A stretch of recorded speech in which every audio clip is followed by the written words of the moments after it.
Jordan was right. We don't make these cases up, and we've only touched on a few. There are so many. Well, just hear a few of them yourself from 3 attorneys right now. The California Supreme Court decided that the city of Berkeley could withdraw a rent subsidy from the Boy Scouts because of their opposition to homosexuality. April 2006, San Francisco City Board of Supervisors issued a resolution condemning the Catholic Church's teaching on homosexuality and urging Catholic leaders to defy the Vatican's directive not to place children with same-sex couples. In June of 2005, a U.S. district court held that a student's religious speech which opposed the school's endorsement of homosexuality could be banned at the school.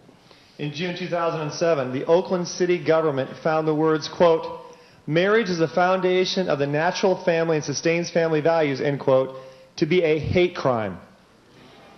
February 2008, a public elementary school is preparing to accommodate a second grader who was born a boy but now feels that he is a girl. He will dress like a girl and begin using a unisex bathroom. In June of this year, 2008, in Colorado, the governor signed a law making it illegal to publish or distribute books, papers, or other writings that discriminate against sexual orientation, which could effectively outlaw the Bible. In Colorado in June 2008, the governor signed a law making it illegal to deny a person access to restrooms and locker rooms based on the, quote, perception of the person's gender identity. August 2007, Des Moines YMCA signed a conciliatory agreement with a lesbian couple to change the organization's definition of family to include same-sex couples after the lesbian couple filed a complaint with the city's Human Rights Commission.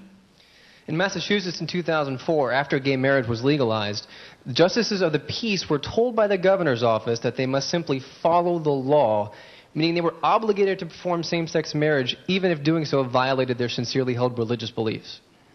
In Massachusetts, March 2006, Catholic Charities was forced out of the adoption business for the first time in 100 years because it would not place children with homosexual couples.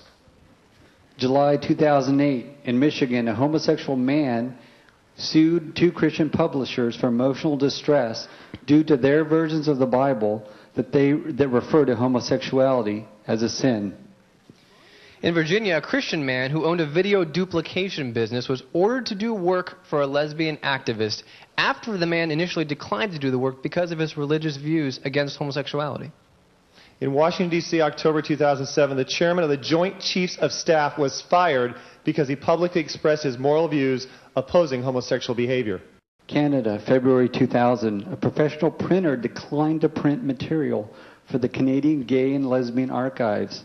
He was fined and ordered to print the material. He lost his case in both the Ontario Supreme Court and the Ontario Court of Appeal. Also in Canada, a Catholic high school was forced by the Ontario Supreme Court to allow a homosexual student to take his boyfriend to the prom, even though the school has a rule against condoning sexual behavior. So as you can see, this is a problem all over the place. Thank you. The list is actually considerably longer. These attorneys could have gone on. I just gave them 3 minutes. I said, cover what you can in 3 minutes of these cases. They could have gone on and on here. Not just the business we've talked about, not just firefighters, not just medical doctors, but well into the church. If you want to look at Stephen Boisson, B-O-I-S-S-O-I-N, StephenBoisson.com in Canada. Read what happened to him as a pastor when he wrote a letter to the editor saying the same kind of things that any of us would say who believe the Bible, and the dear price he is paying to this day in that area.